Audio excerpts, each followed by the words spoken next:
Ngayon po, nandito po ako sa may parting likod po ng bahay.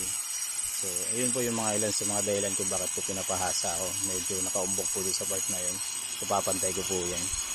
Yan. Ganyan po. Ngayon po, sa electrical connections naman po, magmula po dun sa pinaka-poste po natin dun sa main service post po natin kay Meralco. Kaya pinakonektahan ko na po doon pinalatagan ko na po pala ng pipes na meron pong wires na po sa loob. Dalawang wires po na para sa isang wire po para sa live saka sa neutral, and then meron po siya yung kulay puti. Ay po yung particular wires na yun.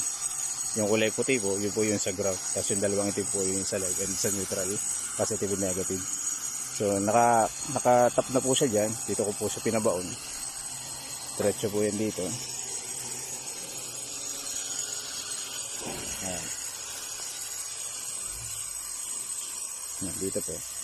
Yung pinalagyan ko po ng ganun para hindi lang po gumagalaw yung pipe. Dito po, diniretso po namin. Nandun po yung ating pinaka-poste. Yan po, nakahukay po yan dyan. Ganyan po. Tapos pinabunan na po nila ng lupa. Nakadiretso na po yun sa pinaka-corner po ng bakod. So dun po, may i-connecta na lang po namin siya sa NEMA. Dun po sa circuit breaker po na nandun po sa may poste. So dalawa po kasi yung service entrance niya na nandun sa may poste. Isa pong service entrance para po sa connection kay Meralco at isang service entrance para naman po dito sa unit.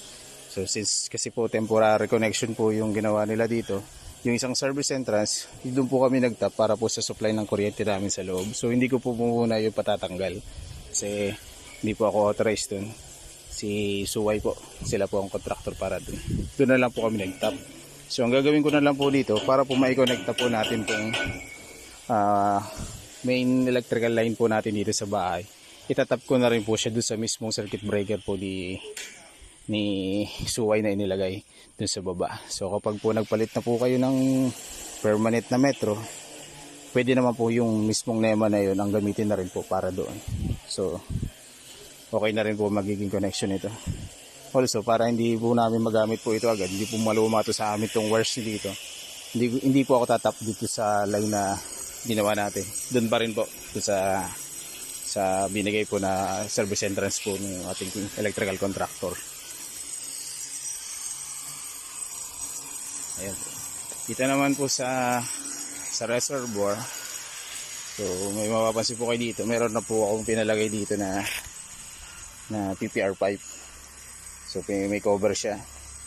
Pinalagyan ko to ng end plug, end cap para hindi po pa pasukin niya ng kung anong insekto o maduming tubig. Yan po ay nakakonekta na po. Papunta na po doon sa ating linya po ng water line po sa unit. So dito na po sila magtatap ngayon ng ating filter, ng water filter dito. So ito naman po, meron na po itong wires. So positive and negative, live and neutral. Meron po siyang wire dyan na pinalagay ko dito. Ito po ay PVC pipe na nakakonekta na po, papunta lang po yan dun. So kapag po natapos na namin yung panel board, and then pinatuloy na po yung electrical po nitong para sa reservoir, i-connect po namin yan dun sa mismong panel board po nitong bahay. So dun din po, pwede po tayo maglagay na po dun ng circuit breaker.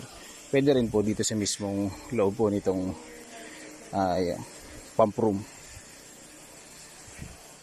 Ayan, pinapantay ko na po dito. Bukas po, yan ay patatabunan ko na. Palalalim-laliman ko lang po yung part na yun. And then papababa ko yung mga pipe para mas protected po yung mga PVC pipe natin dito. Ayan. Dito po nakakonekta yung water line natin sa reservoir. Ito po yung kulay green na yan. Ito po yun naman yung PVC pipe na nakadiretso naman po doon sa reservoir. So ito po ay pinalagyan ko lang ng cover na ganito. Ito po naman ay ibabaon din po dito. And then since may wall po dito, i-embed po namin sa wall. Nakaakyat po ng pagano sa taas. So mula po dito, Diretso po naman yan dito sa pinaka panel board. Yun po yung nakalagit yung pinaka panel board. Nakakyat po ng iba ganun sa taas, bababa po pa ganun. So pababaybay ko na lang po yan dito sa may steel deck. Naka-cover naman po siya ng kisame kapag po patuloy na po natin yung kisame natin dito. So ayun po.